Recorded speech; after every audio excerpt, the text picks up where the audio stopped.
LoveLine. LoveLine is meant for an adult audience. LoveLine may contain sexually oriented content. Listener discretion is advised. This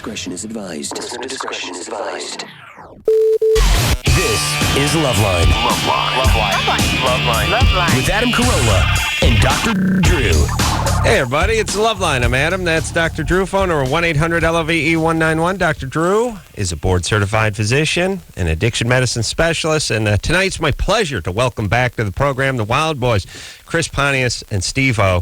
Yeah, dude. Keep it rock alive. You know, and Drew, I think you'll agree with me when I say that there's something there's something very compelling about both these two gentlemen. Oh, yes. Yeah. No, and I mean, we know guys who are obnoxious. We know guys that are out there. We know guys who do a lot of shock stuff and everything. But there's something genuine about Steve and Chris that's something very compelling, is people. I have a real question. Yeah. Is there such a thing as hermaphrodites? Yes. And there is, thank God. Wow. Yeah. You have a plan? Well, no. There was something on your list. I'm just gonna start off hot. There was this one night in Washington D.C. Oh, that was not a hermaphrodite, though. No. I was told. Okay, now I met this individual. Okay, it was like I'm just saying that's a she/him kind of thing, right? no, don't tell me that. That's got a Y chromosome. Let's tell. Okay, well, let's put it this Drew, way. don't judge yet. All right. Let's hear it. Let's hear the story. Well, it looked to me like a completely hot chick. I'm talking like totally hot. Had a penis. Well, no. There had been an operation, but it's described to me. Born with a penis. Okay, it was described to me that this person was born as a hermaphrodite, is how I was told. This person had been a hermaphrodite and then had an operation to make themselves completely female, which is my version of the story. Now, what is everyone else says that it was actually a dude. Did you have sex? I heard about a prosthetic plastic vagina. Oh, really? Yeah, that was. I didn't investigate that. Well, what did you do? Did you have oral sex? Or? Yeah. I received oral sex. You received oral? Yes, and that's my question. Did a dude give me a He's hummer? asking, am I gay? That's what he's asking. No, I'm not asking if I'm I gay. think we have to say affirmative. I know I'm not gay. Oh. No, I know I'm not gay, but right. Yeah, but the question is, fix one car, you're not a mechanic. All right. This was not a hermaphrodite. It was either someone telling you, it looked like a hot chick to me. Something what's called ambiguous genitalia. They can't tell whether it's male or female. Okay, because there was no Adam's apple. The hands were small, and what they the do, fake boobs were amazing. Yeah, what they do is sort of complete what nature couldn't complete usually, but they try to assess whether it's a male or female and make it what it's supposed to be. What is a true hermaphrodite? True hermaphrodite, I'm not sure it actually exists. I'll have to look at it. I think it has existed, but it's exceedingly rare to have both male and female You sex just have organs. them both? All right. And usually it's either, it's something called testicular feminization, where you have two X chromosomes, but you don't respond to testosterone, so you become a female. Right. Or it's something with ambiguous genitalia, and people try to turn you into something just based on what the easiest surgery is to do. Well, this was a hot chick, not a dude, and I feel much better knowing you're gay. It doesn't make you gay, because that's not even gay, dude. Here's what I'm saying. If you're backing your car down the driveway and the neighbor kid's riding by in the big wheel and you run him over, you're not a murderer, even though you killed somebody. Yeah. You see what I'm saying? Yeah. Exactly. It's not volitional. There's a million ways manslaughter. to Getting close. justify it. At the time, I did not consider it to be a dude in any way. Right. Now, He's committed manslaughter too, as you're saying. This doesn't make you gay. The guy you cornholed later that night in your hotel room, that makes you gay. Got it. That's what I'm saying. All right, we were informed that earlier this evening the Wildboyz were on the Tonight Show with Jay Leno, and that there was a slight mishap involving Steve's ass. I'm not sure it was a mishap. A mishap. It wasn't a mishap at all. It was supposed to happen? Yeah, it was a very deliberate clamping of an alligator onto my butt cheek. Oh, really? Did it hold? Yeah. Did it hold for a few beats? It didn't. Yeah, it held nicely. Was it bare butt or was it? It was the. You can pull it toward you. I had a Yeah. I had a fairly conservative full rear camouflage bikini. Brazilian cut. Yeah, Brazilian. Well, show cut. Adam your ass. I saw it. I looked at it. Oh, really? Yeah. How's it look? Like a small alligator. It bit me on the You're part gay. that was bare. Yeah. Let's see. Oh, yeah. Wow. It's actually a neat looking No, bite. it's pretty good. It's about 4 or 5 inches long, isn't it? Yeah. Wow. And now, is it a That 4 or baby 5 inches turns alligator? real small. Is it a baby alligator or a teenage alligator? It was a Adolescent, teenager. yeah. How do you know it wasn't going to do its little twisting thing and Oh pull man, off? I was so prepared to lose some. I really thought I was going to lose a big chunk of my butt. Yeah. It's all chance. We did it once before. And it almost got really bad. Yeah, we did it once before. I did the death roll, Yeah. and what it wound me up with was these grooves that went around in a circle. You know, I got like the Yeah, I screamed in terror. Mel Gibson even screamed in terror. It doesn't. Was he on? yeah. No. He stayed out for our interview. It was rad. The thing about the gator is how do you get the mouth open once it clamps Right, down? how do Don't you you get have to pry it open? There's been That's times the when big I- mystery. You just fart on it or something? What do you do? No, we haven't figured that out. I guess you just wait till Well, he it's not wants to still let it there. go. What happened tonight? He let go. Yeah, he did let go. And do you test the gator? Do you get like an AIDS test for the gator or gator AIDS? there's- Wait a minute, write that down. Nice. There's been some of that. Like people always tend to worry about the gator more. Oh yeah, no, that's a good point. That's a very, very good point. I guarantee that gator's vomiting in its hotel room right now. All right, so Wildboyz, we were talking to Chris and Steve-O about sharks during the break before the show and swimming with the sharks and doing. I mean, We the brought somebody with experience. him who was a shark swimmer. Yeah, all man, right. everybody knows Manny. Everybody knows Manny. Our hero Manny Puig has come with us. In a little while, he's going to come onto the air. And yeah, he is He's the busy doing gnarliest something right guy now. with sharks in the world. Is it where have you guys gotten to go in your travels with Wildboyz? I mean, have you been everywhere, South right? Africa, Florida, Alaska, Australia, New Zealand, Costa Rica, Belize, Kenya, Rwanda, India, Indonesia, Brazil. Wow. I've been to Van Nuys and Sherman Oaks. And That's my we did claim to fame. we did the deep south of America and Mexico. But to tell you Wow. the truth, everywhere pretty much looks like California. Really? And where are you going? Like what can we expect? What's coming up? We're heading to Argentina in a few Thailand and weeks. Russia. What are you going after in Argentina? Prostitutes. I know, no, I know that, but I mean, what are you going to film? Prostitutes? No, I really don't know, man. Like we pay no attention to our production schedule. Like we go to sleep fully unaware of what we're going to be I doing. think the next Steve day. did mushrooms before tonight's show. He does With the prep, seem like he's got a little mushroom in him. I quit mushrooms. Oh, really? And then I unquit ferociously. All right, that's tonight, right? No.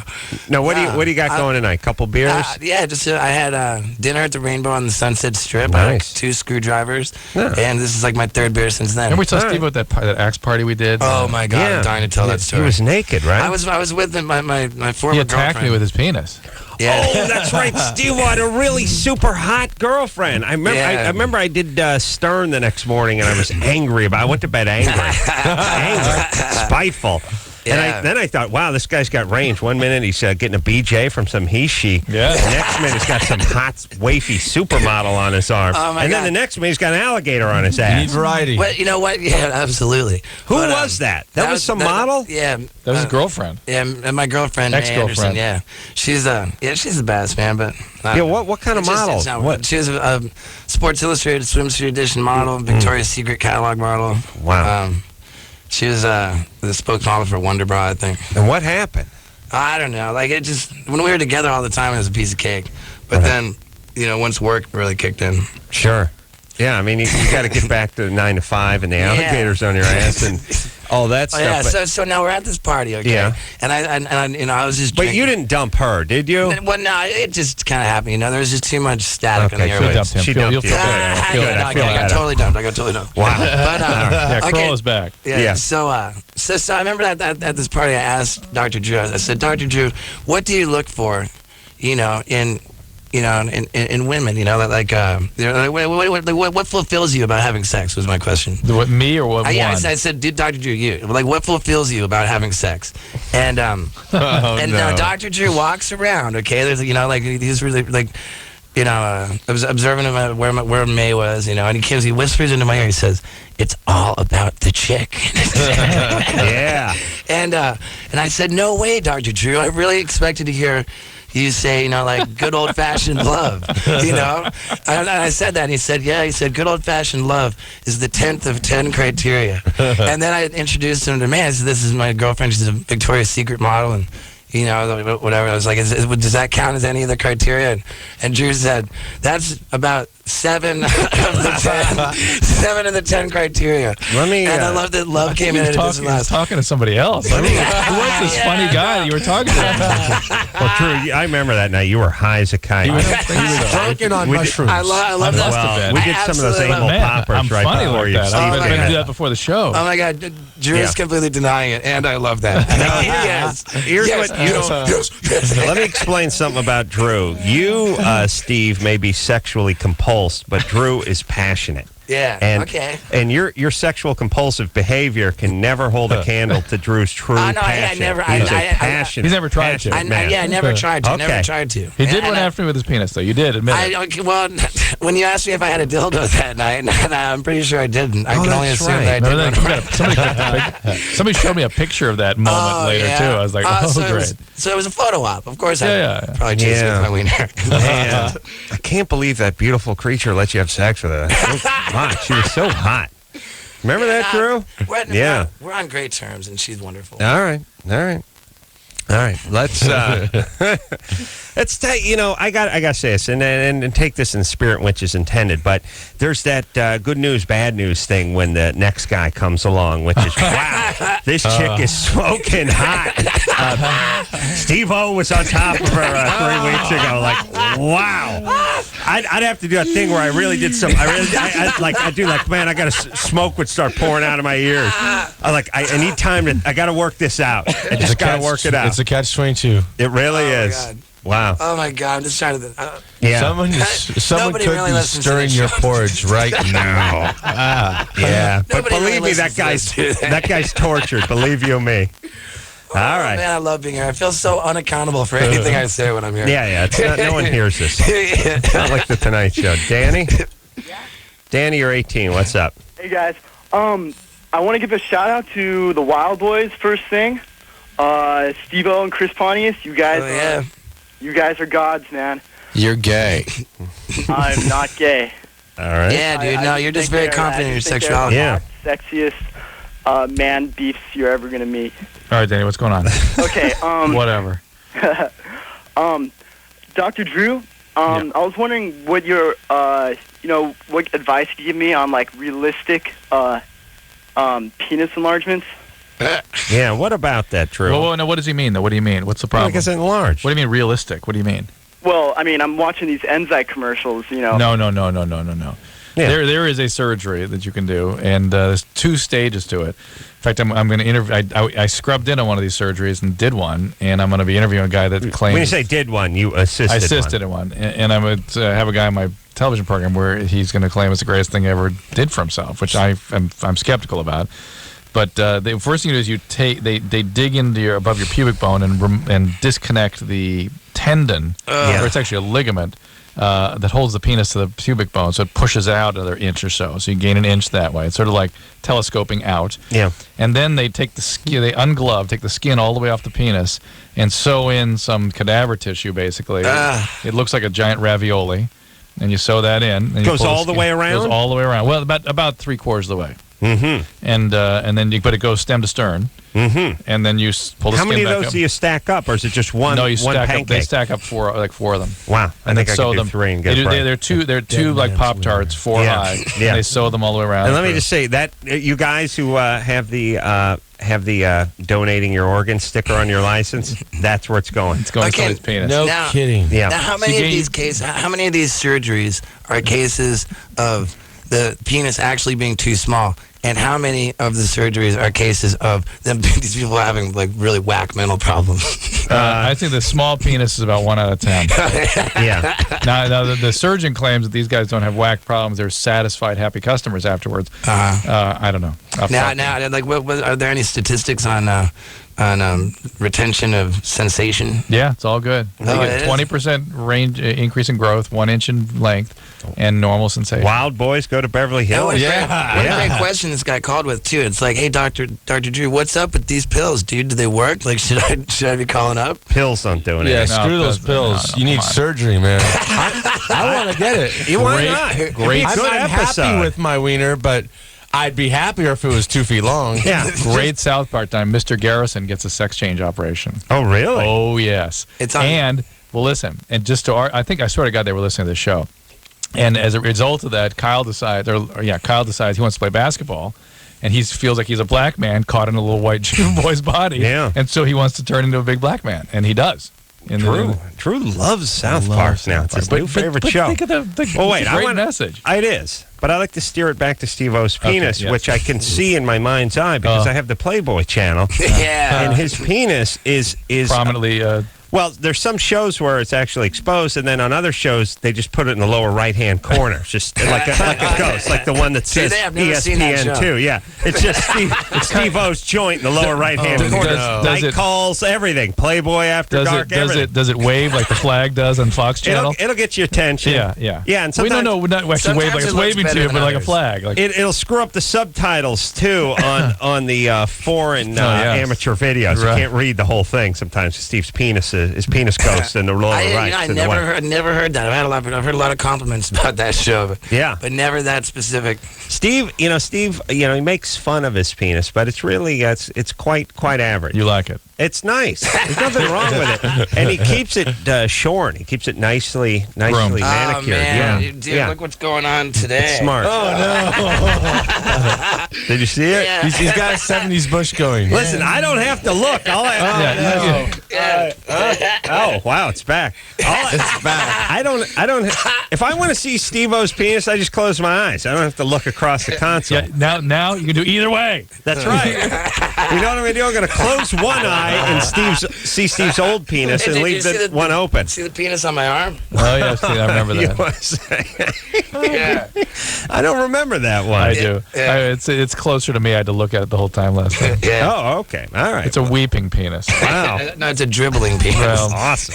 And it says USA underneath it. Well, all I'm saying is you guys could definitely do a domestic episode where you got a little bit of fat added to Steve's dork, or possibly Chris's. Yeah, hell yeah. That's what I was thinking. I think, boy, that's the ultimate sort of wild man, thing. I was just thinking the Wildboyz. I'm the kind of guy, like, if I was a chick, I would get, like, the breast. soup. I'd be driving down to Tijuana to get an operation that's not legal to do here. Too big. Yeah, I want the 2-foot wiener. Right. I had an idea. I don't even care if it feels good for anybody. I just... Right. No, feels good for you. Yeah, hell yeah. What do they have, Drew? Do they have one size or a maximum potential, or can you step it up? You know what I mean? No, it's one size, basically. It's 1%, basically. Of There's four wiener that you raviolis already there, have. You can get a certain amount, 20% more out of what you have, but you can't get 70%. Right. I sort of asked those kinds of questions, and they were a little vague as to why they don't try to push the envelope. But I think the sort of, they've got this, it works, there are no complications. Somewhere in the world they are pushing the envelope. Oh, yeah. That's where you want to be. Like donkeys. What do you think, how much does something like that cost? Did you find that out? I still haven't interviewed the guy. That's the first question. I haven't interviewed the guy. You stood next to him while the guy had his pants down for 2 hours. I was looking at a bloody penis. Gay. And when you say bloody penis, you mean not in the British term. You mean an actual bleeding penis. All right. My sister and my brother-in-law are plastic surgeons. I could probably get this thing for free. Really? Hell yeah. Where do they work? New York City. Wow. Think about that. Your parents have... Well... My dad's a doctor, too. Is he disappointed? Huh? Is he traumatized by your lifestyle? No. Totally proud. No? They're very proud of me. Actually, because his parents told him never to stop what he does. Really? Just don't stop. But just don't do it here? Well, no, they didn't do it. No, really? Yeah, they love it. Really? That's awesome. Hell yeah. Liberal. I like that. All right. And you guys both went to the Ringling Brothers. No, that was just me. Oh, what says... Ringling what kind of doctor was your dad? Chris? He's a cardiologist. Your sister's a plastic surgeon. How many other siblings do you have? I have a brother. He's a cop. He's an accountant now. Oh, is he? Yeah. He was a cop? Yeah. It's rangy. Wow. And his mom bought him when Chris's cop brother started smoking pot. Chris's mom bought him a hat with a marijuana leaf on it. She was supportive of whatever we were into. Wow. That was before. That was years before he became a cop. I'm trying to figure out what's up with his family. They say I'm a liberal. and I would go Jew, but Pontius, no, and then they wouldn't be supportive of the whole Wildboyz thing. I'm trying to think. It's a very eclectic, interesting, liberal family. Yeah? You give positive support to the parents. I mean, to the kids. Kids, right? No matter what. No matter what they do. And freedom. Yeah.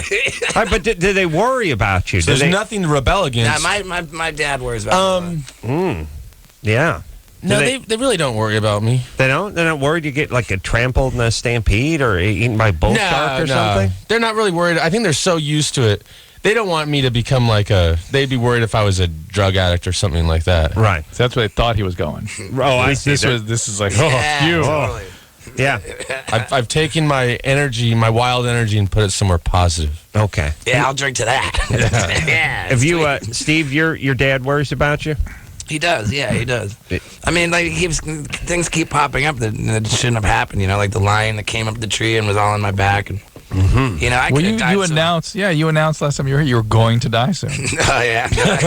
No, I think that was the first time I was here. No, last time too. Oh, yeah? Oh, man. So you've changed you've mellowed? I mean, no, I haven't mellowed. You decided you would like to live a few years? I think what I meant to say was that, if for any reason I did die right now, I wouldn't be dead at all, pal. I'd live forever. Yeah, there's all these rad videos and TV shows to keep me alive. I leave a legacy behind. It'd be like Jim Morrison. I see. Yeah, Jim Morrison's still alive. I see. No, I mean in heart and spirit. Yeah. He would never grow old. Bob Marley didn't go anywhere. Well, you do. You have a point. The rest of people get old and fat, and their hair starts falling out. Yeah, we start you making always fun of look them. like complete. Think about Jim Morrison. Always at his prime. Yeah, but he actually got fat before he. He got fat and he grew a beard, but he never got like pathetic. But that obviously bummed him out. You never saw him doing a Midas commercial or anything. It really worked for him though. Yeah, shows like he likes to have a good time. Yeah. Yeah. All right. I'm with you. Yeah, here's the Live Forever Club, man. Hell yeah. Shauna, 22. Hello? What's up? Well, I was giving my husband oral last night, and and he came, and at first it was just like regular cum. Then all of a sudden it was just like a big gush of water. Oh no! Wondering of what that might have been. How would you so bummed that that happened? Wow. What do you mean? It did, didn't it? Oh no, you did it to a dude. That's right. Yeah. It was the other way around. Yeah. What is it? Could it be urine, Drew? I doubt it. Sometimes things get separated down there. You gotta. That's why I shake my nuts. How promiscuous is this guy? Right. As you sort of empty the pipes, it starts thick and gets thin. So, Yeah. It's like a snow globe. You gotta shake the nuts. Yeah, but if there's every once more in a while. thin than there was thick, then you've got a problem, right? Why? yeah, it was like Well, I don't water. know. I mean, if it's like a major gush of water after a regular load. But it was like a stream, or was it a couple of? I mean, yeah, a couple of spurts. Yeah, that's mellow, but this doesn't sound like that, Drew. No, it was a lot. Oh, a lot of thin liquid. So Right. let's say had it been urine, that you would have basically tinkled for a little bit, right? Yeah, I don't. By the way, he would know the difference too. Did he say, "Hey, I'm peeing"? No, he said it didn't feel like he was peeing. It Yeah, felt he like wasn't. Alright. He was. Was he creeped out by it? Yeah. He was. Yeah. Well, how He long? said it's never happened to him before. How long has it been since you guys did this? So it was last night, right? No, I mean, Right. but before that. I mean, all the time, but it's never happened before. No. What was the? Since he was What last was the emptied. last time? Right. Exactly. Chris got the point. I'm sorry. All right, listen. When Chris Pontius has explained to you How long had what that- people are talking about, How that's long a did bad that load sign. how long had that load built up for? Not very long. We have sex like every day. Yeah, okay. Well, on the everything. positive side, it doesn't sound like an STD to me, but on the negative, new ones are popping up every day. Is he on any medication? No, No medicine. Is that right? No medicine? no medication. Yeah, I think that was just thin semen. That just All right. happens. And listen, everyone, things happen all the time. There's little anomalies, little And here's the changes. thing: when you're a physician, you kind of know what the things are you need to worry about. Yeah. And that's all we're This trained ain't to one do. of them? This is not something that's on the list. No. Well, we've had this question 1,000 times, the tapioca pudding. Yeah. Okay, now let me ask this question. Is he going to get the same treatment tonight? Yeah, I don't... Are you, like, over him they now? do that every day, so... Yeah. Well, I know, but this only happened for the first time last night. Are you freaked out by this? Yeah, are you over the dude? Well, I just want to make sure it wasn't urine. When urine's antiseptic and, like it's loaded with ammonia, which makes it sterile and antiseptic. I would say not in urine. That'd be my bet. Yeah, plus drinking urine's a great way to replace lost nutrients. And let me say this. Given my choice between the semen and the urine, I'm going urine. Right, absolutely. I may go number 2 before I go semen. Yeah. Really? Yeah, All I'm right. with you. Let's go do that. You Just want to do let's that? be like Chris We can high. Come on, baby. Yeah, me and Drew and the hizzy. We can high five too. All right, Yeah. Drew. They're Let's take a break. Let's go check that number 2 versus semen thing out. Let's go. All right, Wildboyz. Yeah, These guys cool. These guys will produce. Don't worry. Wildboyz here tonight on MTV2. If you thought we were wasted last night, wait till you see us tonight. Premieres Friday, March 11th. We'll at 9 o'clock. We'll take a quick break. We'll be right back with Chris and Steve-O after this. Hey, Drew, why is it that when you rub your balls while you're jerking off that it feels so much better? I haven't noticed that. LoveLine will be right back, so get your problems ready. LoveLine is brought to you by Advance Auto Parts. We're ready in advance.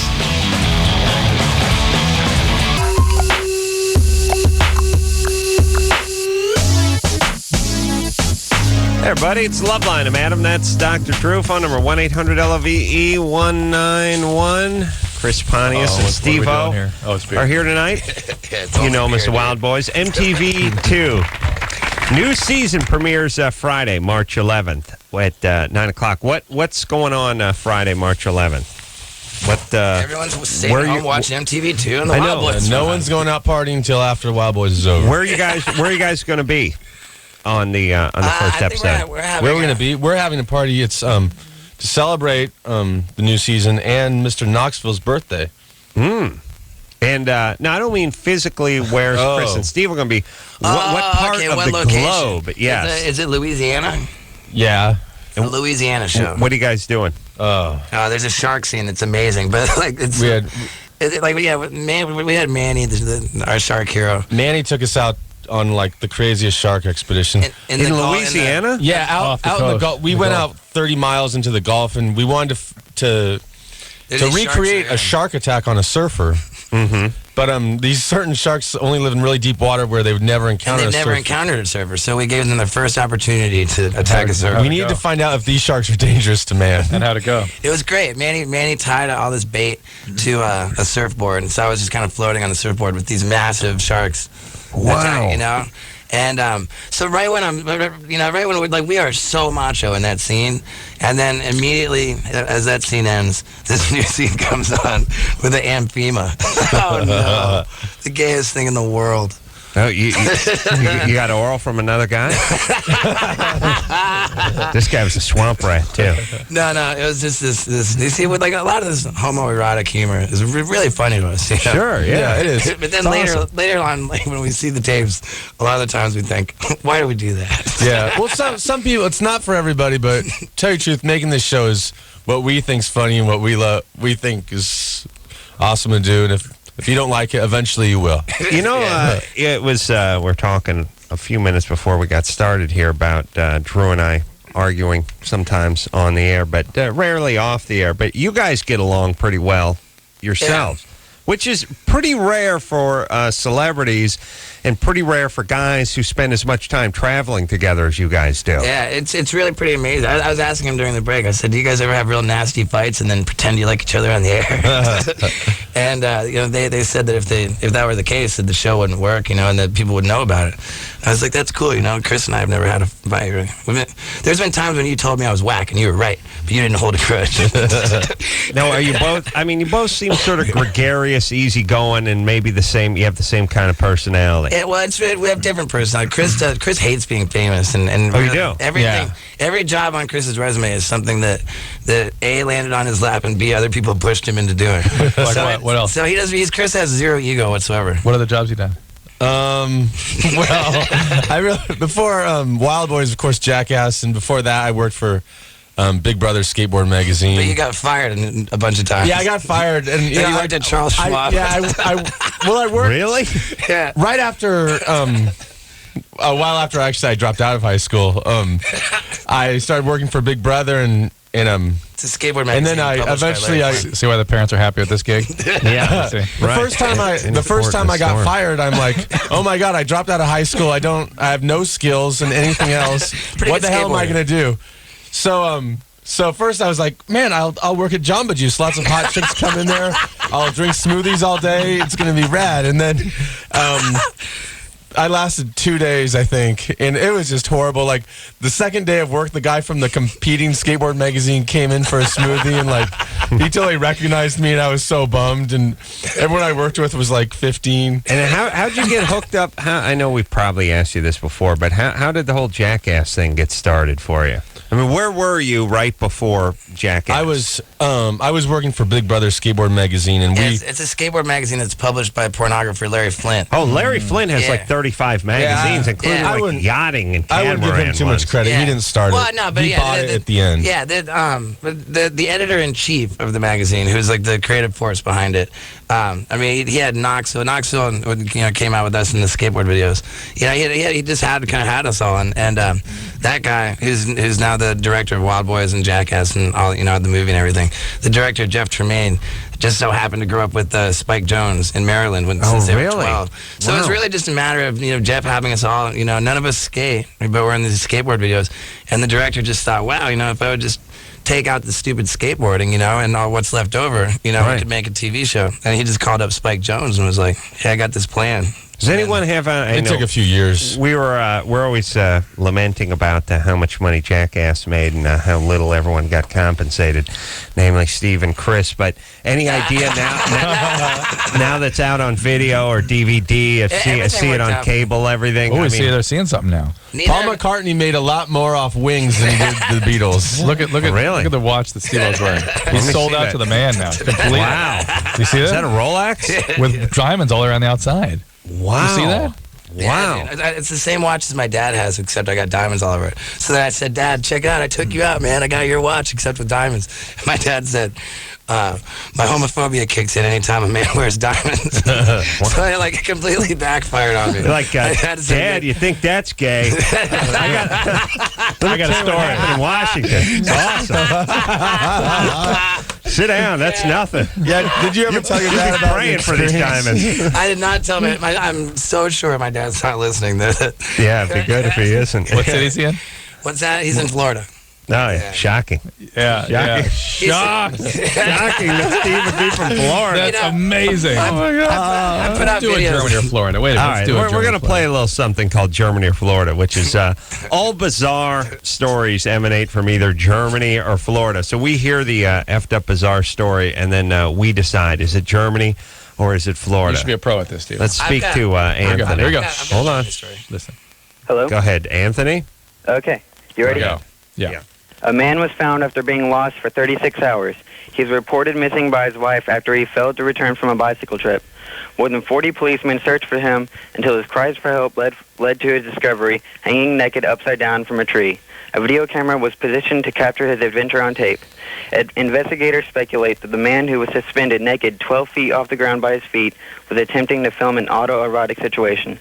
After completing his video, he was too tired to pull himself up to untie his feet, so he hung upside down until rescued. Lack of circulation led to such severe injuries that his left foot had to be amputated. Wow. Totally Germany, dude. It sounds German to me, too. Totally German. Yeah, the bike feels German. Nah, the video camera. Autoerotic feels German. The filming of wacky sexual stuff is totally German. But they're the hanging upside down is part of their autoerotic. I thought you had to hang by your neck. And then why naked? Well, you gotta get your jump. I mean, come on. You don't have to be completely naked, do you? How are you supposed to take off your pants when you're hanging upside down, dude? Well, yeah, go in your underwear or something. But, All right. It's tough. It's I mean, a tough if it's a break, sexual though. situation, I'd go naked. Germany. Yeah, and by the way, how do you finish that story? Like, what happened to your foot? I was jerking off, hanging upside down in the tree. By the way, it's one of those things where you definitely have to get your story straight with your wife before you leave the house. Look, foot, farming accident. You got it? Foot, what? Farming accident. That's right. I don't want any mix-ups. I don't want you to yell bear and me yell tractor. I don't want any mix-ups, all right? It's farming accident, end of discussion. Threshing machine. Right. There you go. All right. So are we all going Germany? It feels German. Feels German to me. All right, Chris, Steve, Germany? Yeah. Anthony, we're going Germany. Yeah, it's Germany. Yeah. We rule. We're so awesome. There was this guy, and it's a story that the American media absolutely avoids like the plague. But this guy actually put on, like, he's a sexual cannibal, and he said that he put on an internet ad out, a personal ad that said, seeking young, healthy male for execution, or for to be executed and eaten. Yeah. And he got like 400 responses where he got these guys to come for sort of an audition where they'd come over, and he whittled it down to like one guy who moved in with them and became his roommate, and then ultimately they picked the day, and they literally cut this guy's. They cut off his wiener. They set up a butcher shop in their kitchen. Remember that whole elaborate? Yeah, I'm not sure they filmed everything. There's apparently 2 hours of footage on the internet. Yeah. But yeah, they sit down. They cut this guy's penis off, where the guy's just bleeding to death. And then. The guy, after his penis is cut off, he goes and he's in the bathtub or whatever, just bleeding. And, the guy takes his penis and prepares it. Fries it up. Yeah, and then the guy comes back down, still bleeding. Apparently it went on for hours before the guy bled to death. Does the toes and everything. Yeah, they shared. Oh. They shared the guy ate his own penis. And they filmed everything, and they both ate it. They had that was their meal that they shared. The guy who... and then the remains of the guy's kept in the freezer, and every so often he would incrementally eat this dead body, and each meal he would actually pleasure himself onto the meal. And then eat it. God. Hey, that's Germany, baby. Yeah. This was our very first Germany or Florida ever. I can't remember. You guys don't remember? I remember something. I do remember hearing this one. It was like our first or second. If you're the guy in Germany who lost his foot while he was being off in the woods, you hope that the family of this guy shows up. So it's like, what happened to your son? Farm accident. Wait a minute, what happened to my foot? What's even more horrifying than anything is that this German guy was actually brought to trial and convicted of it was. They established that there was consent on the part of the victim, so it was only manslaughter. Yeah. But cannibalism is not illegal in Germany whatsoever. Yeah. And for the crime of manslaughter, this wacko is only going to be in prison for like less than 5 years, and then there's going to be more rad internet. It's a documentary waiting to happen. I mean, do we ever need to doubt how bizarre and non-cognitively driven men are, humans. Yeah. You know what I mean? This is a dude, but it's not women are doing this. Women are not doing this. But here's maybe the woman that Steve-O was with, because it was a dude. Not woman, individual. But here's the thing. I think the Germans have more potential for this kind of stuff than any other culture. Normally, they're on the straight and narrow. That's the kind of culture where if your neighbor has wind chimes and they're not approved by the state, you can phone them in and get them removed and stuff. But once in a while, when they go AWOL, they go in a big way. Yeah. You know what I mean? I just think they have more potential. Other cultures are more effed up in a more sort of all-encompassing yet less dramatic way. You know what I mean? Yeah. There's a high percentage of effed up people in, I don't know, the Philippines or maybe the Netherlands or something. But Germany, when they go off, man, they go off on 12 cylinders, you know? And we travel the world, and we'll go to these places that are tourist places, and it's always the Germans that are the most fun to party with. Yeah, they're heavyweights over there. Wee Man speaks German. Oh, does he? Yeah, he speaks fluent German. We didn't even know that until I think we kicked Wee Man through a field goal post about 2 or 3 years ago on MTV Super Bowl special, landing him in a vat of nacho cheese. I don't know. You remember that? I remember that. They come a lot smaller than Wee Man. They do? Yeah, I think Wee Man probably weighs... Yeah, Wee Man's 125 pounds.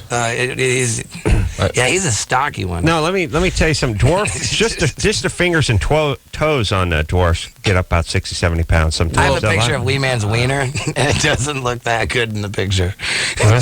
But he's been saying for years there's nothing wee about his wiener. Well, certainly not in proportion to his body. I mean, if he's got 3 inches, it's like us having 14, right? There you go, yeah. All right. Sure, yeah. It only affects his arms and his legs. We love you, Wee Man. Where the hell are you? Here we go. Well, Drew, you want to take a break? Gotta take a break. Gotta take a break. Wildboyz. We're getting better and better. Yes. MTV2, everyone. We'll take ourselves a quick break. Be right back after this. Thank you for calling LoveLine. Your call will be answered in the order it seems interesting. Call LoveLine. Call 1-800-LOVE-191.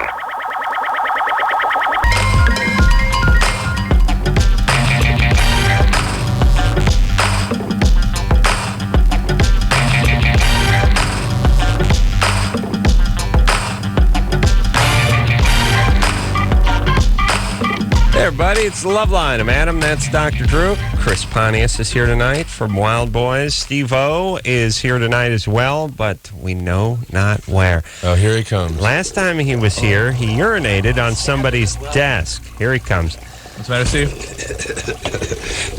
What's going on, Steve-O? Nothing. I feel like I talked too much in the last segment. I want to hear your question. What did that question you had, Chris? You had some questions. Well, one time it was actually, I like most men, I start pleasuring myself far before having like sex. Like all men, dude. Yeah, right. Except for some. No, dude. No, my brother. Anyway, I was doing that. I hadn't done it for a while either. Like right when I first pulled it off, I was just hooked. I tried for like a year, like when I was 12, and finally, like maybe 12 and a half, 13, I pulled it off. Right. And I was hooked, like everybody, every night. But one time I didn't do it for like a month, and I did it, and there was blood in the semen. That's a common thing. Mm-hmm. Doesn't necessarily mean anything.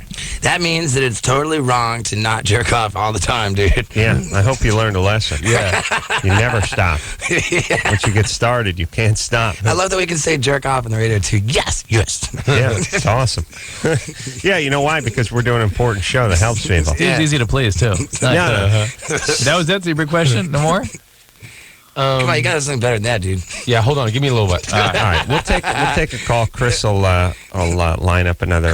Chris wouldn't. Let me say the blood and semen is very common. It rarely means anything. It for you it was a while ago, so you don't need to worry about it. But if you have it, say somebody's listening tonight has had it recently, should be checked out by a urologist or a doctor just to be sure. Right. Now, would you say? And that's a good one, dude. I would freak out, dude. In this order of least important to most important: blood in the semen, blood in the urine, blood in the stool. Yes? Yes. Sounds like a John Cougar song. In that order, yeah. Yeah, that order.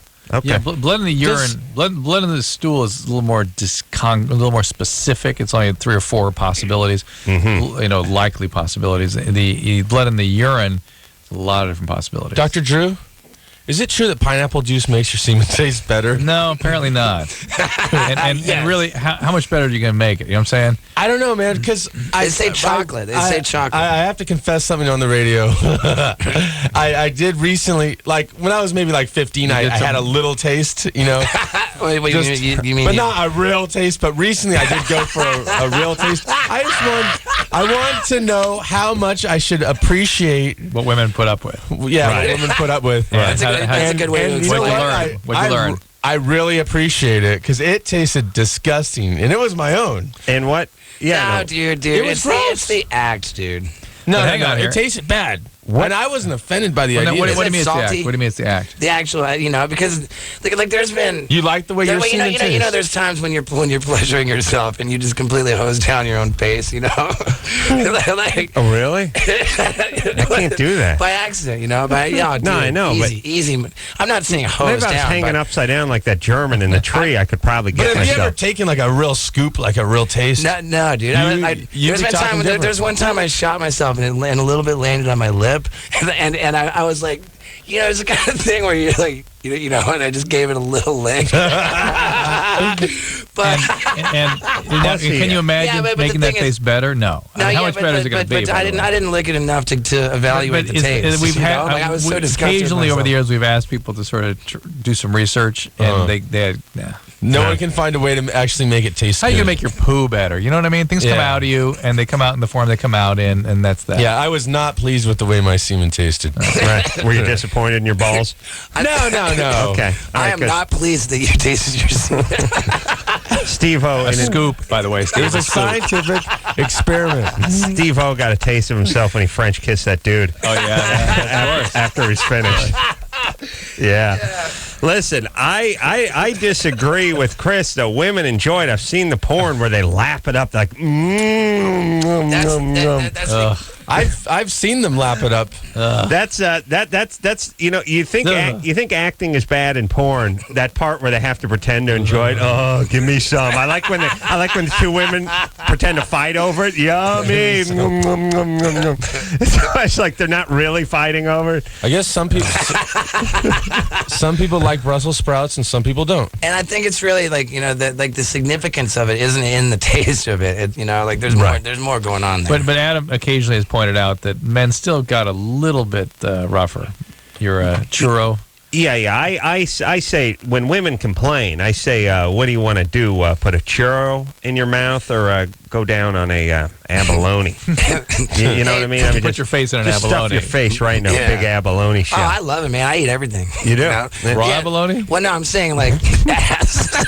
Oh, you do ass? Well, yeah. If you orally please a woman's rear, is that called analingus? It is, right? You know what? I think the current FCC situation, we're actually finally going too far. All right. We've gotten there, Steve. Yes. We've done it. I don't see if there were a reason to go there, I'd let you go. MTV is giving thumbs up. But I don't know why you're going there. MTV publicity. I'm going to hold you back a little bit. All right. Ashley? Yes. I'm sure there's a perfectly good medical reason why there is, Steve but I'm going to take a risk. Ass. I'm going to take a risk and play a little. I'll tell you why. It's because they love it. They absolutely love it. Dudes love that. Yeah. I totally agree. Ashley? Poor Ashley. Hi. You're 19. Your boyfriend is abusive? It's not that. Actually, I have a comment. Chris is getting mad. All right, you're going to have to hold your comment until we get back from break, okay, Ashley? Hold on to it. God, we're taking breaks it's all the fun we're having in between. Well, believe me, we're going to have a nice 25-minute stretch when we come back, all right? Wildboyz here, MTV2, Chris and Steve-O. We'll be right back after this. All right, guys, here's the deal. Dateline. You're looking to hook up, sick of wasting time with the wrong person? Dateline. One call's all you need to make. Call the Dateline. 877-889-DATE. Call the Dateline. 1-800-LOVE-191. Call LoveLine.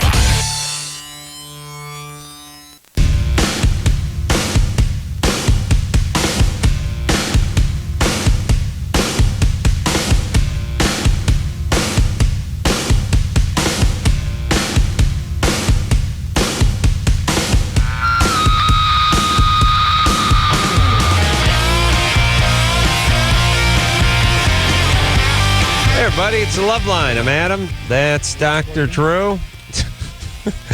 We're trying to do a radio show over here. Phone number 1-800-LOVE-191. Chris Pontius is here tonight. Steve-O is here in spirit, if not in body, because he's off urinating on someone else's desk. Drew is switched microphones. Yes. Whenever he's sort of not within my visual frame, I get nervous. Yeah, he's like a puppy that chews a lot of slippers. You want to keep an eye on him because God knows what he's doing. Take my spot over there. Okay, cool, man. Yeah, get in here, Steve. Wildboyz is the name of the show. MTV2, of course. Big big season premiere Friday, March 11th. Manny Puig is in the studio tonight. Manny is Manny. He's the shark expert. He's the man who holds his breath for 5.5 minutes and grabs hammerheads by the tail. More than that, dude. Manny's our hero. Yeah. Now, how did you guys get hooked up with Manny? Chris and our director were watching Animal Planet. Mm-hmm. They saw this wild man wrestling 12-foot alligators and riding sharks around while wearing a Speedo. That's right. That's right. I have now that I see, when I close one eye, I see Steve-O's penis. When I close the other, I see Manny in a banana hammock. There we go. It's awesome. Say hi, Manny. Hey, how you guys doing tonight? Pull that mic in close to you, Manny. And Manny, just yank the whole thing in there. How did you get started wrestling with gators and grabbing sharks and doing all that stuff? When I was a kid, I wanted to be like Tarzan. I mean, like at the age of 4. Right. So by the time I was in high school, I was already hand catching large alligators in the wild by hand. I already got bit by rattlesnake. Really? And I got attacked by a shark right around that time. Where? And this was all in your living room? That's a tough neighborhood. In Florida. In Florida. I got attacked in the Bahamas. That's the beauty about Florida. You can get attacked by a shark, bit by a rattlesnake, and wrestle an alligator before kindergarten. Really? Before lunch, dude. Yeah.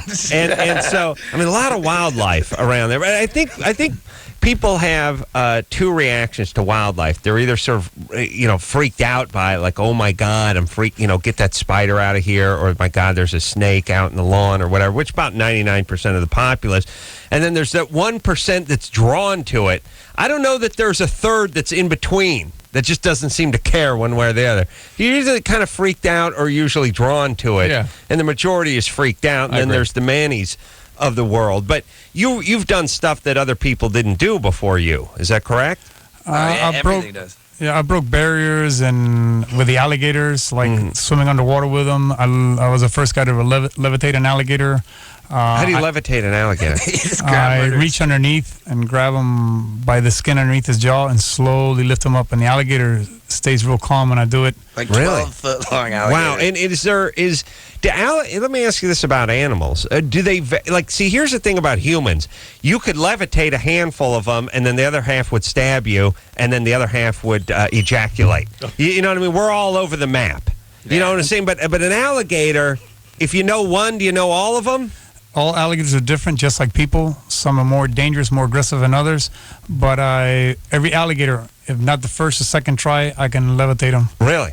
Yeah. And what about sharks? I mean, do some animals vary more than others? Like are all? Yeah, I think I'd say people have varied by far the most. Yeah, like rattlesnakes are basically rattlesnakes. No, they vary. Yeah. Rattlesnakes vary, sharks vary. Sharks I hand feed in a different way. I have my own style, and I also levitate the sharks. I'll lift them all the way to the surface. I hand feed them and I hang on to the food. Yes. And I let him struggle. Wow. And I get to feel his power, and I reach underneath his shin and his stomach, and I push him up to the surface. Wow. And do you wear the shark tooth choker when you're with the sharks? Because that could freak them out, Man, he's such a legend. They let him on airplanes with those things, no problem. Oh, really? I just mean in front of the shark. Like, if a guy was wearing a human tooth necklace and he was standing in front of me, I'd be pissed off. I'd be like, hey, those are my brother's teeth, man. What's up? But you can. What's the biggest shark you think you've monkeyed with? Tiger sharks up to 12 feet. Great hammerheads around the same size. Here's the thing about fish too, as you guys know, big bulls. You take like a bass that's 14 inches long and go underwater with it. It looks big. Yeah. Like everything's freakier when you're underwater. I mean, a 3-foot shark is freaky when you're underwater. First time we went out with Manny, to go try and ride these great hammerheads. Like Manny's just chumming away, like ultimately for 6 hours, just hacking away at meat, trying to get sharks to come. Right. And every so often he'd scream shark. At which point we put on our snorkels and dive in, and swim towards the shark. So at one point, like it was kind of over there, and rather than even say anything, we just see Manny treading water, and he grabs this huge hammerhead and literally just lifts it up out of the ocean to show it to us. He came up to the surface with a 10-foot hammerhead in his arms. Wow. And he's just like, I just wanted to show you guys. And hammerheads are one of the most dangerous breeds. God. We love Manny so much. And so, Manny, have you ever been, obviously you've been bitten, obviously you've had animals turn on you or surprise you. Have you lost a finger? Is anything serious? Chunk out of the thigh, right? Yeah, I lost a piece of meat from the inside one of my legs to a shark. I've been bitten by 4 different kinds of sharks, but never by an alligator. A lot of close calls. What do you think about the alligator that got Steve-O today? Should it have taken off some more flesh? I've seen another alligator hurt him worse. Oh, really? Yeah, they can vary their attack, depending on. I got away very lucky. It should for the size of the alligator. Yeah. I was prepared to lose a lot of my butt. That alligator could have done them a lot more damage. Alligators have tremendous pressure in their bite, and that's around the size that they really start cranking down. You know what I was thinking? I was just getting weird and philosophical one night, but I was thinking about alligators, and I was talking to Drew about it, which was alligators have been on the planet for 100 million years. Nobody's effed with them. Right. Everyone has steered clear of them. Now, in the last 6 years, every jackass in the world is coming and effing with alligators, and alligators got to be like, what the hell is going on? For 100 million years, all we did was float here, and if we wanted to wag our tail around, everyone would just go running. Now we got guys in jock straps diving on us. Big fat Australian guys wrestling us to the ground. Like, what is going on? Like, if there's an alligator convention, they'd be like, what is happening? What is going on?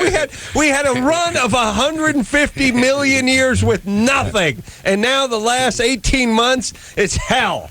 We're getting wrestled all over the place. Did you hear what happened to Hal? Oh. He what? A guy what? Guy put him to this crazy guy with a beard put him to sleep. What? Hal's in therapy right now. He may go gay. I think everybody's looking for different adrenaline rushes and everything, and people are all of a sudden getting into nature, and everybody wants to be a diver, a woodsman, and they want to they want to see the thrill of getting close to a dangerous wild animal. I'm down with like the great white and the shark cage and all that, but the swimming with them in the wild is freaky. I mean, but that feels good without tanks. We did we filmed with some rattlesnakes the other day, and like Manny's got like a stick, like he's gonna like handle the snake with a stick. Right when he sees the rattlesnake, he just throws the stick down, grabs it. He said he had it in case the rattlesnake was gonna try and get away. He was just gonna have it to get it back. At which point he could throw the stick down and grab it with his bare hand. Did you see? By the way, at the Monterey Aquarium, they got that great white in captivity now. He's doing okay too. And the guys got to. They go down there with that chainmail suit to clean the tank, or I was just there. I just saw I call him. Oh, did you see him? What was it like? It's really, really cool because I didn't know it was there, and I walked in and it was coming right towards me. I'm like, oh my God, it's a great white because I'd never seen it. It was like seeing a famous person. Yeah. It just ate two of the sharks. Marlon Brando in the tank or something. Okay, what? I think It that just killed two sharks in the last couple of weeks. Yeah, they eat. Yeah. What's your opinion of keeping a great white in captivity? That sucks, right? Well, not really. I think it's okay because people get to see it and learn from it. Maybe the animals get, the more people are interested in, the more people are keeping them from becoming extinct. I mean, people were interested in, these things belong to everybody. So they belong there. They decorate the planet. You know what I mean? I mean, I'm an animal expert, but I just can't stand zoos, Steve-O decorated the office last time he was here with a little urine, by the way. But we really overdid it. I kind of feel like we owe an You apology. also decorated that gay guy he got. Part of the comforter for Ramada, too.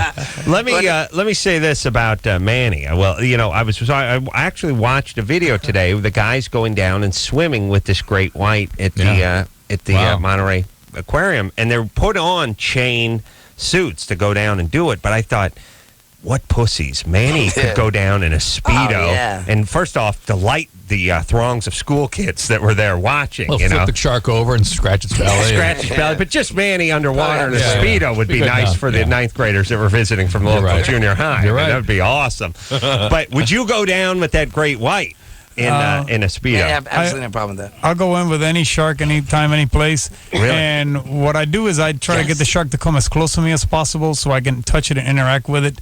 And it's easy to stop an attacking shark. How? Hit in the nose? No, any movement you make at it, he thinks you're going to bite, and they tend to scare. If you act aggressive towards him, you scare him. Which I don't do that because I don't want the shark to leave. Right. I'm trying to keep them around me. If they're trying to bite me really, really hard, then I'll block. Do you think that obviously animals communicate or have abilities that sort of transcend our own hearing and sight? They're intuitive or instinct or whatever. Do you feel like the animals pick something up off of you? I mean, your vibe, you're not scared or you're not there to hurt them or any of that kind of stuff? They learn very quickly and figure it out real quickly. If you got a food for them, then they know you got it. Right. If you're a threat to them, then they learn to fear you. Right. So you kind of dictate their behavior. People say in Florida, alligators have a natural fear of humans. they don't have a natural fear of humans. That was caused by humans shooting at them with guns for too many years. Right. Normally, their instinct would be to try to go after a person and eat them. Nobody in the world wants to hear that. Everybody's negative for me to say that. But if you look at history in Florida, they were eating Indians by the time when the first Europeans landed there. Alligators would attack Indian villages in broad daylight. Really? And I think the settlers shot at them so many times for so many years that they learned, and genetically we removed the more aggressive ones out of the out of the pack. Yeah. Well, that's interesting. So the ones that came and tried to do a little feasting on Whitey or the Indians got shot and they got moved and they didn't have aggressive kids. Yeah, we'll start doing that. That's by the way, but that's my theory. Another thing too is makes sense. I'm only interested in usually predatory animals that attack humans and stuff like that. I really never studied like manatees and things like that. Yeah. Because it's all about the glory. I think it's about the glory. Is it the thrill of going in with them? It's the thrill, the challenge, the predator. You know, testosterone. Here's the thing, too. You want to study a manatee. You just study. It's like studying a fat lesbian. There's nothing there. Manatees are lame. That's nothing. Dudes that study manatees and dolphins like that, they don't get any chicks. No. If you want women, you gotta be on the sharks, alligators, and all that. Adam, right into focus now. That's right. Got it. Speedo, shark tooth, choker, ponytail. Chicks know what they're dealing with. That manatee hippie guy, he's not in the high STD risk category. He ain't into chicks, that dude, by the way. He's into other dudes, occasional manatee well and be castrated. Yeah. So Manny, what's the biggest, now you ever been in with a great white, like a big great white shark? I haven't been in with great whites, but I've been with large makos, which are the cousin of the great white, and they're faster, very aggressive. Yeah, they're scary looking too. They try to bite your ankles too. Oh, really? Yeah. When you bring them in, they get really aggressive and fearless. They live in an open ocean. They attack swordfish for a living. Oh, is that what they eat? Yeah, which are extremely dangerous fish. So the animal has to be very smart and very calculating in its attack and strategy. Why is a swordfish so dangerous? They got a sword. They got a sword. They got the word sword right in it. Drew. What do you else do you need to know? You want flamethrower fish? Yeah, they'll stab just about anybody or anything that comes near them. Wow. Swordfish would go right through you, no problem, right? I was gonna go dive great whites off of Southern California, but none of the boat captains wanted to put me on their boat and take me down there. I really because of the swordfish. I don't have the great whites. Like they will not let me swim with a great white. Got killed. Right. Yeah, liability. They're all like, "Hey, dudes, take me out." I had a guy who says, "Man, I'm taking you to swim with great whites," and the owner of the boat called in and said, "No way." No, wait. Don't do it. Manny and Mark are not coming on that boat.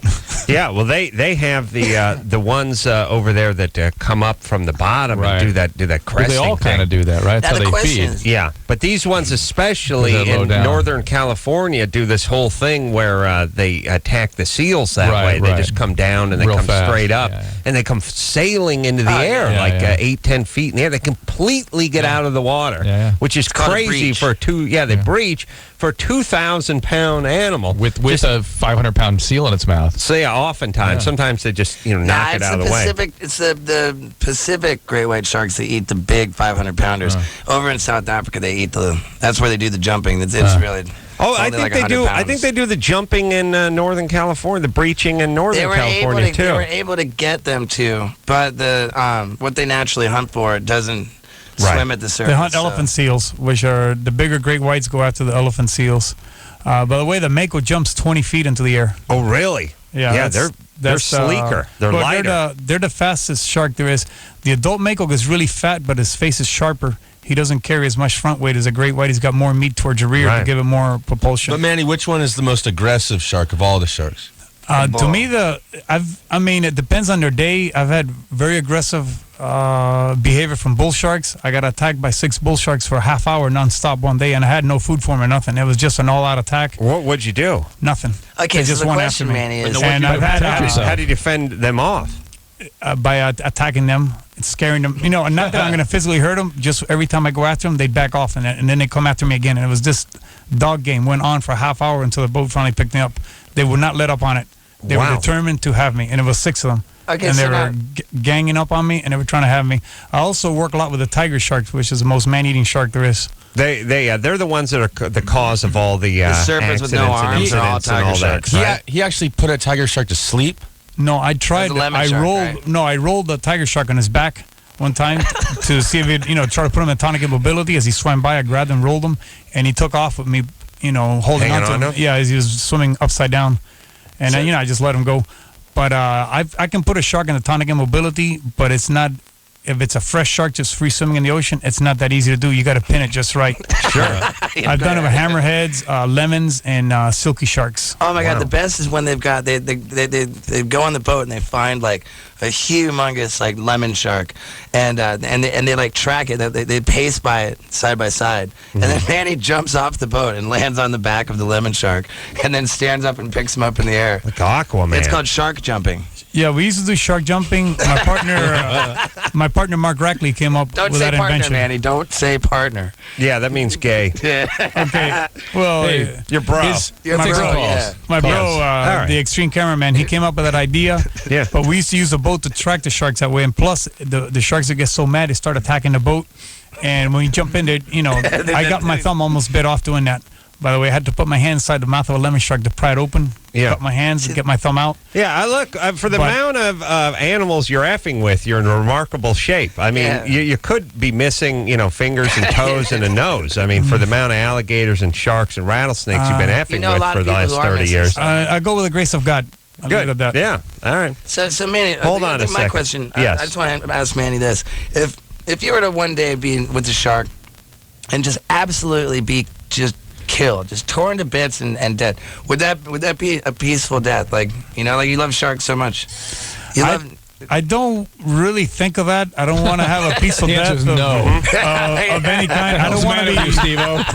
I don't want to be torn up by a shark. Another thing, we don't do the shark jumps anymore. We intercept the sharks from underwater. Like I really don't catch sharks, but like one time in California, I hand caught a mako just to see what it was like, and I lured him in, and I hand tackled him, and it was like hanging onto an outboard motor until the shark got tired. Right. We checked him out, then I released him, and he took off. Man, we love Manny. It'd be one of those things where we'd go, he died doing what he loved. Yeah, exactly. See, that's what I was meant to say. Until what he loved ate him, which doesn't normally happen. Like, I love cooking, but it would never, I would never be eaten by, like, the Pillsbury Doughboy. That's very well said, Adam. Thank you. Ashley? Yeah? You're 19? Mm-hmm. What's happening? You had a comment to make 25 minutes ago. Go ahead. That's right. Actually, it was just you guys are cracking me up talking about like the porn videos and stuff you watch about the girls and like what it tastes like and stuff. Yeah. Do you really want to know? Yeah. Sorry, so you swallow. Now I guess you guys curious, huh? Well, you don't have to tell Chris. Come on, guys, admit it. You've tasted it. Yeah, but not a scoop, dude. I see you turning red over there, Dr. Drew. Yeah, listen. It's red. That's a little like nausea. A little shot on a Triscuit is not the same as a ladle full like you. It was a full load. Scoop. It was a scoop. All right, Ashley, it's not good, or is it better than we thought? It's not good, but I mean, when I'm going to say, like, when you're in, like, an intimate moment like that, you don't really think about it. Right. Exactly. That's right. Don't think about it, baby. That's right. All right. No. Ashley, did you have a problem with your boyfriend that you want to talk about, or are you cool? Yeah, actually I did. Me and him, we've been going out for like a year and a half, and he's like my best friend. We're together all the time. Just sometimes like we have these situations where like he'll get so mad and he won't like hit me or like touch me to hurt me, but he'll push me away from him. And sometimes like guys don't know their own strength, and he'll just push me and he'll knock me down, and then. Well, why are you coming after him, or where is he? Is he coming after you? Well, what happens? We'll get into just an argument about something. He's so stubborn, and he's like, I don't want to talk about it. He'll just walk away. And it's usually when we're out in, like, some kind of social gathering. Like, we're like, be at a bar or something, and he'll get all like... Those are two words. You know what, Ashley? I think you should cheat on him. Yeah. As punishment That's for not not knowing his own strength. And otherwise, you're doing well in the relationship? You feel good about it? Yeah. Oh, yeah. Everything's fine other than that, but it's not always just, like drunken bar scenes. This happens even when sometimes it's more sober. It's just he's so stubborn. He always walks away from an argument or something. All right, but hold on a second. Walk away, I think, is 2 words that people need to learn a lot of the time. Yeah, but, just walk away, dude. Ashley is a little bit of a fire She's starter pulling back because in. he's walking away, and then it's getting to the point where he shoves her because she's getting That's what the in man his should way. do is walk away. Yeah, just walk away, exactly. Ashley, what's up with you? Something's going on with you. Where's your dad? Very Is he insightful, abusive? Adam. What's happening? Oh no, I've got a happy, healthy family. They're all here. But I was just wondering, with him, like he had a divorce in his family when he was younger, and his mom's just kind of in that middle age thing where she skates around. Hey, come on, you're talking to a bunch of guys in their middle age, baby. Mellow out. Ashley, look, him putting his hands on you isn't right. On the other hand, I can just hear in your voice you antagonize him a little bit when he's trying to avoid this situation. I pick up on that too. Yeah, me too. See, by you calling him stubborn and pig-headed, and he tries to walk away. Let him walk away the next time he wants to walk away. Well, that's what more people should do is walk away. That's my tactic. The thing is that yeah, you're right. He shouldn't put his hands on me at all, but he does it. He'll push me down or something, and then just recently he did this outside of a bar, and a bunch of people saw him and stuff, and I had a huge bruise all along. Thank God Chris Pontius wasn't there. Yeah, but he told me it was the sidewalk's fault. All right. He threw a Well, lamp at me. look. So. Oh, he threw a lamp at you. No, forget it. He had a work truck, and he ran out in the truck and was throwing stuff at me, and I'm like, he just gets. I mean, Wait a minute. It started off as him trying to walk away from an argument, you getting in his grill, and him pushing you aside, basically. And now he's throwing furniture at you. And then he throws a lamp, which to me suggests he picks up a lamp off a coffee table and heaves it. No, it was off a work truck. But he's just dumping furniture off a truck, and one happens to fly by her, right? Yeah. By the way, world's worst mover. Yeah. This guy. What happened to my lamp? I threw it at my girlfriend. Wow. It takes 2 to tango, Ashley. Yeah. World's angriest college student movers. Starving, angry college student movers. So Ashley. So the question is, how much did she have to antagonize the guy to get him to throw stuff? Here's the thing. He was divorced already? How old is he? You're only 19. No, she had a divorce in his family. No, I'm sorry. He had a divorce in his family. That's right. No, you're right. That's right. All right, here's the deal. This guy sounds now like he has a volatile temper. Yeah. It also sounds like you like dancing with him. And people, now this is a weird thing. Negativity is what makes relationships last the longest. Look, most people in relationships, when they have a complaint about the other person, there's a component that they're involved in. Yes. You know, when you say, my old lady does this all the time, there's a part of you that gets her to do that all the time, and vice versa. So he's volatile. She antagonizes him and brings out that volatility. And the relationship thrives on negativity. Right. Someone's going to get hurt, though. And that person's going to be Manny. Because one of those bears or sharks or something's going to eat him one day. Ashley, is your relationship the kind where you guys break up and get back together all the time? Because that's what you say? Do you just break up and get back together? How many times have you guys broken up and gotten back together? No, we've never broken up. All right. How long have you been together? Excuse me. About a year and a half. All right. I think you guys should break up. She's 19. She's 19. Forget it. It didn't work out. You should be dating guys and getting to know. Yeah, you should be really, variety is the spice of life. Well, it's not even that so much as you really don't know who you are and what you need in a relationship until you've been out there and sort of tried things on the side. I used to go out with a character that really liked to antagonize me. Right. What happened? She's now single and penniless. That's right. That brings up a good point, though, Manny. How come no bears? Yeah. Manny does bears. No, I do. I interact with bears. Actually, cats. You didn't mention any cats either. It's hard to get in to make this kind of contact with the cats, but I haven't had my chance. But I will. But with the bears, I got in with a bear swimming one time, and I got behind him, started petting the bear in the water. I swam with grizzly bears in Alaska with the Wildboyz. Wow. Do you only and with killer whales? Do you only interact with animals in water? No, I went out recently into the woods, and I got close enough to bears, so the bears would do attacks and mark charges on me, so my bro could get it on video of bears attacking. And demonstrate how a bear attacks a person. Usually they make this mad rush, and he stops about a few feet in front of you and hisses and slaps the ground. By that time, it kind of jars your system when he does that. If you turn and run, he'll just keep coming? Very likely. So you kind of your instinct is to jump back, but you turn around and face him real quick.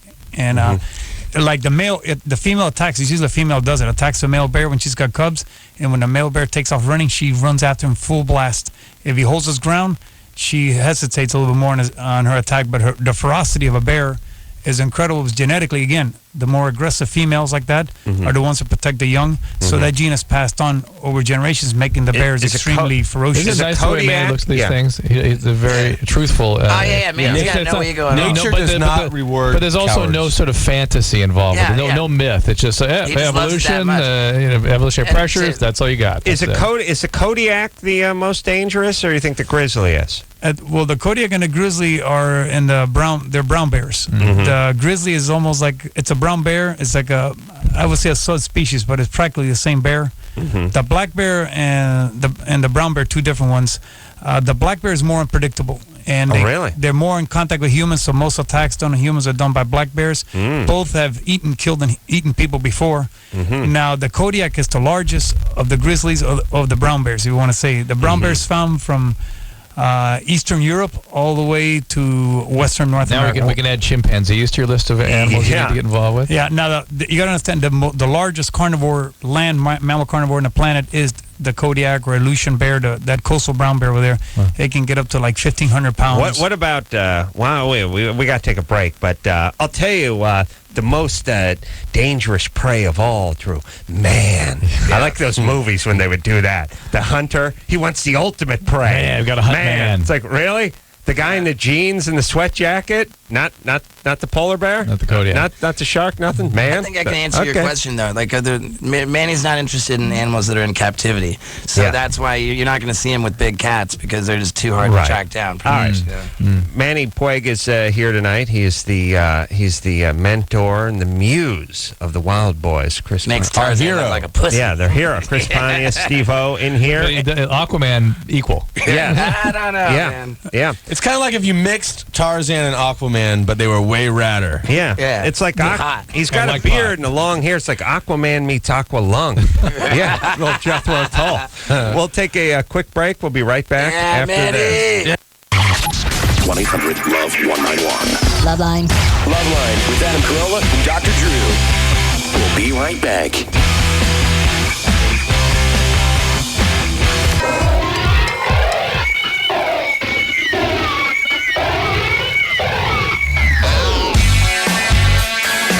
Hey, everybody. It's LoveLine. I'm Adam. That's Dr. Drew. The Wildboyz are here. Chris Pontius, Steve-O, and Manny Puig is here. He is their, I guess he's sort of the wrangler, their muse, their mentor, the father figure.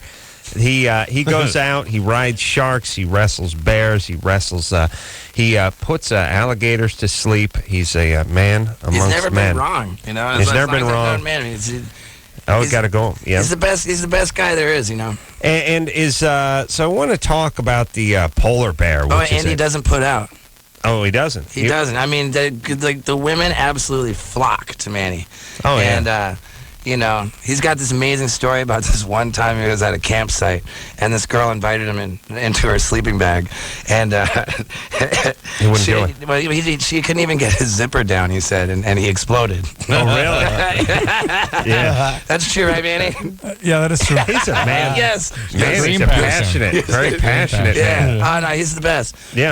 But for the most part, you know, for all the women that Manny could get, and I mean, I'm telling you, like, when we go to a nightclub or something like that, like, we put Manny right at the front. He's so recognizable, and he's so people just genuinely love him so much. He could get so many women. Well, but how many times have you been laid in the last 2 years, Manny? Not too often. I do get into it sometimes. I never really plan on it. Sure. It kind of happens. He's more to catch and release. Yeah, to catch this. I want to check everybody out, so I made these little shark cards with my name and phone number on them. Right. And I hand them to the chicks by the hundreds and thousands. And then I see how many call back. Is there a picture of you on there with the shark? Riding a shark, in the Speedo? Yeah. Can I see that? Yes. Yeah, you're gonna get the card without the number because you're a dude. Well, no, pass it along to my sister. She's married, but and one's for kids. The Mako shark is for the kids. Phone number's for the hot chicks. Wow, look at that. And Manny gives these out all day long. The kids will be calling you. You know, so I got to get to the hot chicks call, and then A certain percentage of them call, then you filter it down to see what boils down to like an actual date, and I deal in volume. I saw it. Speedo. I deal in volume. Yeah, Speedo's painted on. Look at that. Nice, That's a little better than nice. Yeah, Why we don't finally keep got both Manny into the these? thongs. Wow, I'll tell you, Mako sharks are some of this. Their mouths are Just the scary, scariest. yeah. They have teeth upon teeth upon teeth. Well, now all sharks have teeth upon teeth, but the Mako's actual teeth that come out That like looks like great horizontally. white, though. It's Yeah, they're Yeah, they like look a identical. But the teeth are different. They These have are a the smaller head. Teeth come out teeth, horizontally. sharper like- face. Wow. These are the teeth of the Mako right here. Wow. Yeah, I mean, it would be like putting your it's like a like getting cactus stabbed coming at you. Ooh, Yeah, ooh. yeah. To me, the animal that looks the cuddliest and it is the most ferocious is the polar bear. Like you see a polar bear on one of these nature channels, you want to jump up and hug it. Like you just want to wrestle it and cuddle with it. I mean, they look sweet. They got those huge paws and that little head, and they're all they lumber along. They got that weird little tail on them. They look sweet, but I hear they're very vicious. But the thing that's crazy about a polar bear is polar bear jumps off the iceberg, swims around in the Arctic frozen water for an hour, and then climbs back up on the iceberg and falls asleep. Right. Yeah, he's What? chilling. Crazy. How does that work? You know, though, what's even crazier than that? When we were in Alaska, they actually had signs up saying that at this time of year, like different plots of land will actually be frozen together by ice. Right. And they actually had signs up warning that certain areas are frozen enough that polar bears can come down. Right, Across walk the ice across. because it's not water. Right. And that's pretty creepy. And they swim. I think polar bears swim out to sea quite a huge ways distances, sometimes, looking for food and that stuff. They're very aquatic. I haven't been with one, but that's the only bear the one bear I'm looking forward Manny to. hates cold weather, so to swimming with. I'm gonna, Well, that Speedo is not going to cut it. the wetsuit. I put on a thick wetsuit. I'm picturing Manny like a wetsuit Speedo. It's 4 inches thick, but it's the same size. Just covers nothing. Nipples razor hard. It only covers the vital organ. Nice. Let me tell you something about Manny. You got that accent, so you can wear Speedo anywhere. You can wear Speedo at a funeral. What is the accent? Cuban. Yeah, Cuban. You can wear a Speedo. That's your license. Like a black guy can wear whatever hat he wants. If you got an accent, you can wear Speedo. White guy with no accent, we can't do Speedos or crazy hats. No, right. We're screwed. If we do, people call us gay. Right. Black guy can wear a top hat, no problem. Oh, yeah. Guy with an accent can wear a Speedo to a wedding, no questions asked. White guy, we got nothing. We got cutoffs and maybe a yarmulke Yeah, once in a while. we're not even allowed to dance, for God's Yeah, sake. we can't dance. Yeah. It's not about not being allowed, it's about not being able. Yeah, that's true. Yeah. Rob? Yeah. Eventually, nature will weed us out. Yeah, man, he's right. Rob, you're 18? Yeah. Hi. How you doing? Good. What's up? I have about 10 months sober, and I'm dating a girl who's also on the program. She's got about 7 months sober. And you say you're 19? Wow. I'm Wait, how long 18. sober? How old are you? 18. He's 18. And you've been sober how long? 10 months. 10 months. 10 months. And you I was started in- dating the girl how long ago? I've been dating the girl for like 3 months. All right, so your sobriety is sort of in question, right? You're not supposed to start new relationships for the first year. Drug of choice? Right. It's it's a little hard being 18 and not. Yeah, understood. What's the drug of choice? Speed. Oh, all right. Bad time. How about for your girlfriend? How old is she? She's 21. No, what was her drug of choice? What was her drug of choice? Alcohol, pot. Okay. All right, and what's your question? Pretty much my sex drive is non-existent. And this has been something that's arisen in like the past month, What was the adjective there? Non-existent? Non-existent. Oh, non-existent. Are you on any medication now? No, I'm on no medication, and I don't know if it, has to You're do certainly with not on speed. Were you on some recently? Had you been on No. Are you I haven't been depressed? No, I totally, otherwise I feel fine, and I don't know if it's, if it has to do with just, my sobriety or if it has to do with her, but it's we hang out and I'm trying to sleep and she's trying to get laid and it's just, Are you jerking off thinking about other girls? No. Ooh, that could be a problem. All right, so there's nothing. Yeah, it's totally abnormal for an 18-year-old not to do it. All right, he sounds depressed. Yeah. All right, sounds depressed. But also sounds like maybe this ain't the one for you. Right. Yeah, I mean, when you're 18, you've been with someone for a few months, you ain't into screwing them. Maybe it's just nature change telling up, you to dude. move Variety on. is the spice of life. We've gone from what to what? What are you guys doing now? What are you doing now? I mean, we were having sex on like a daily basis, and now it's like maybe 3 times a week. If you want to keep the relationship, you can change it up. If she's got a Brazilian waxing going, have her grow a 70s bush. Yeah. Hey, by the way, he's right. It's like being with a stranger. 3 days a week. That's a high rate still. You've gone from Oh man, God, I feel so fortunate. Yeah, you've gone from a new relationship to a established relationship, basically. Yeah.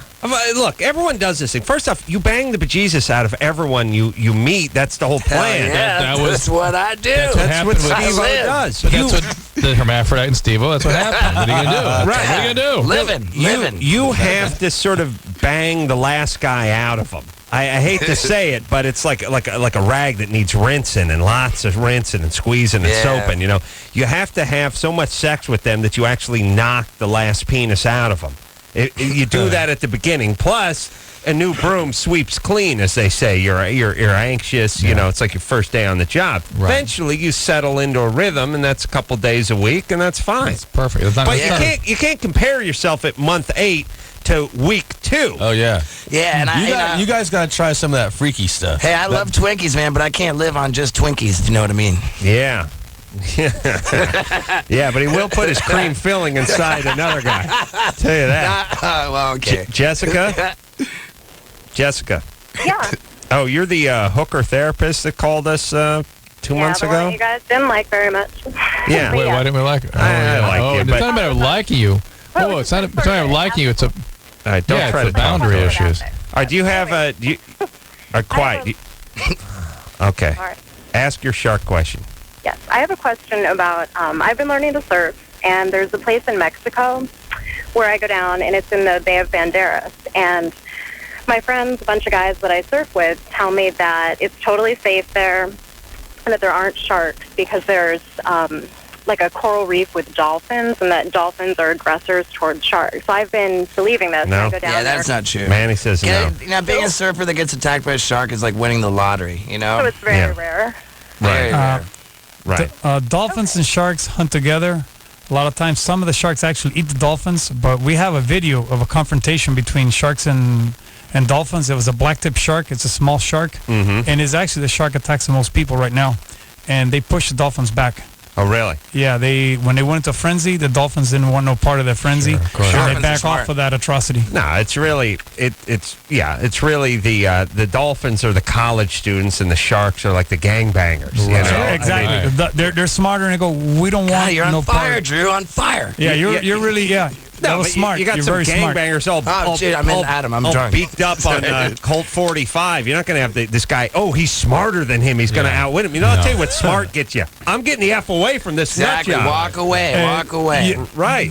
You are so right about that. That's exactly the way it is, and you picked up on it real quick. You're smart about that.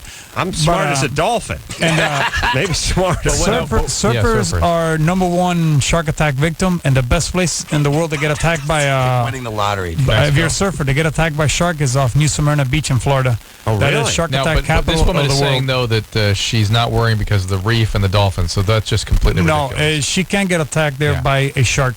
Yeah, but Mexico is not waters that you hear a lot about shark attacks in, is it? Is she on the Atlantic or, on the Gulf side? Or the Pacific? Pacific side, West Coast, but I also surf in Washington, and I know there are great whites here, but it's really infrequent that there are attacks here.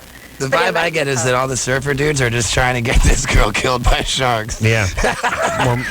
Actually, probably get her to Mexico and have a little group sex with her. That's No, they don't know that I do that. That's kind of my secret thing. Yeah, listen, anytime anyone invites you to Mexico, Camp. we're pitching a tent in Mexico. Come on down. Yeah, just, the boys, when I'm bottle of tequila. When I'm diving with sharks, when we're chumming, we're surrounded by tons of huge sharks. I'm not afraid at all, but when I'm surfing, I'm constantly so scared. Yeah. You just look like prey. Exactly. A diver can defend himself against the sharks way better than a surfer. A surfer can't even see the shark. Do sharks see color?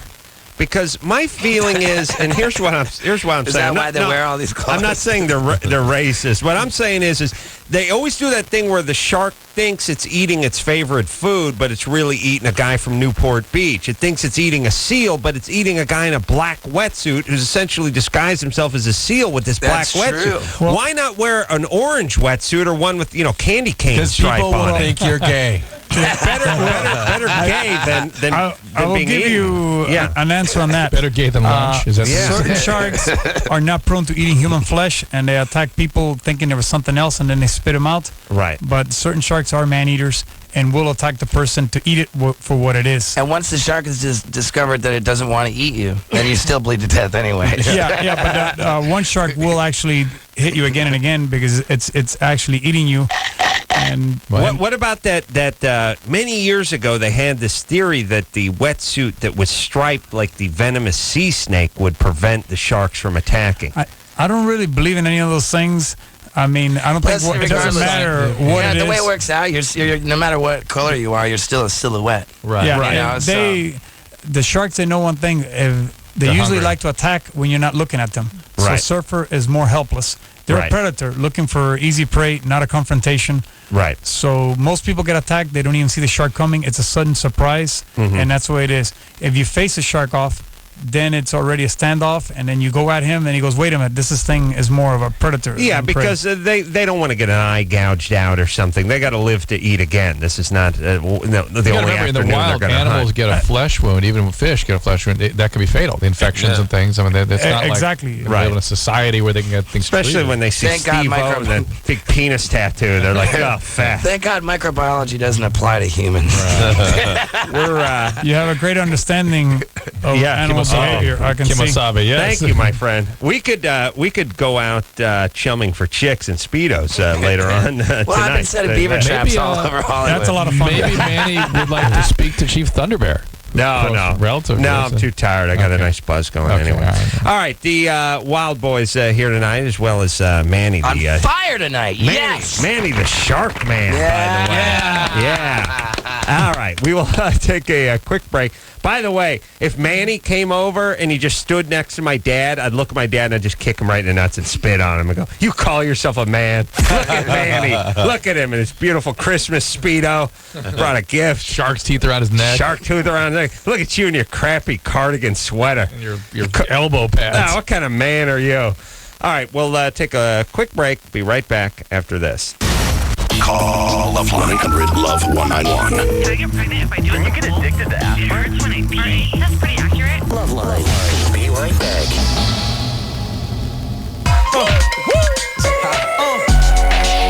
Yeah. Ready? Yeah. Ready? Yeah. Ready?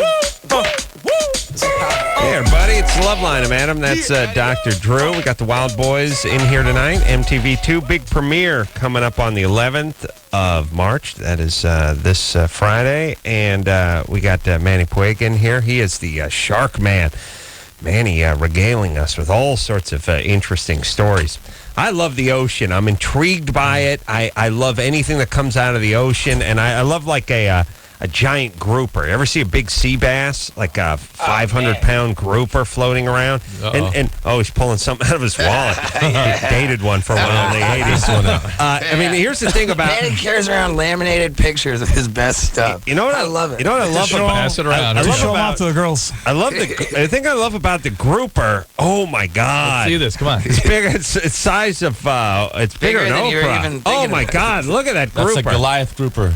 The thing that's cool about a grouper is it's a bass, right? Yeah, it's a giant sea bass. So it's like a bass is... A bass could be 11 inches and 5 ounces, or a bass could be 750 pounds. Yeah, that one there is close to 400 pounds. Are these super deep, though? Yeah, but I brought them to the surface. They're not that deep. That one's in 40 feet of water. But you know how I caught that fish, the other one? Both of them? They're different with fish. My hands. Yeah, they're two different. No. I went grouper fishing without a spear, without a hook or anything. He sticks his arm down its throat, and then it latches onto its arm, and he thinks to himself, Yeah. I hope this doesn't hold me for more than 5 minutes and 35 seconds. He doesn't stick his arm down his throat. He holds his arm in front of it, and it grabs his arm. Wow. Oh, really? Are they aggressive? And he just comes up bleeding like crazy. You follow them around, and they start making this booming sound. It's like a bark telling you, get away. Right. And then he can swim faster than you, but he'll swim off, and then you get near him again, and he goes boom again, and you do it and Manny says, "You're coming with me." Usually, and then he'll go into his cave, and you go in there, you get face to face with him, keep your face away from him because he'll bite your head. And then I hold my arm in front of him and wait. It's so fast. Next thing you know, your arm's in his mouth, and then I reach around and grab the gill plate and hold to the inside of his mouth and start to. It's like my arm's a bait. Right. And then I struggle with the fish. Spend the rest of his life wondering. And I like to do everything natural and primitive. So so that is like a world record, the biggest fish ever. Do you take it out of the water, or you just? No, bring it to the surface, hold it there for video, pictures, and then release him. 450 pounds. Bring him up for a photo op. It was about 380 to 400. Wow. All right, we got to take another break. Unfortunately, we'll be right back after this. All right, guys, here's the deal. You're looking to hook up, sick of wasting time with the wrong person? One call's all you need to make. Call the Dateline. 877-889-DATE. Call the Dateline.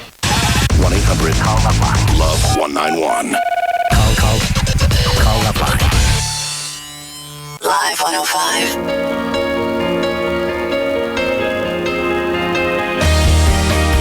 All right, LoveLine, no time left. Mike has been on hold for 141 minutes and 20 seconds, which is a new record. Mike. Hey. Sorry about the hold thing. I got all distracted with the Wildboyz here, and of course, my new lover, Manny. Yeah, we got to talk to you tomorrow, but we will talk to you first. Hey, I can read the screen, dude, and it says you have heavy addiction on both sides of your family. You already drink. Are you at risk? You're totally at risk, dude. I have massive amounts of alcoholism in my family, and at a very early age, I just decided, that to just let nature take its course and just be good at it, Just get good at drinking. Let genes be destiny. Very good. All right. Exactly. We'll talk to you tomorrow. Mike, hold on, let's Mike. get to this. I got a little more to tell you. Yeah. Number 4. Drew's going to take a little different direction and let nature take its course. I want to thank Chris and, of course, Steve-O and our new best friend Manny for coming in here, the Shark Man. Thanks, guys. It's awesome being on again. Can we just take this one call? No, we're out of time. Okay, well, this girl, listen to the show tomorrow. MTV2, everybody. And until next time, it's Adam Cole for Dr. Drew saying... Yeah? This girl's been masturbating since the age of 7. Right. Is that bad? No! No! She's totally cool. This is Adam Crow for Dr. Drew saying mahalo. This has been LoveLine. The opinions expressed on this show are not necessarily those of the staff, management, sponsors, or this station. The producer for LoveLine is Ann Ingold. LoveLine is a presentation of Westwood One Entertainment.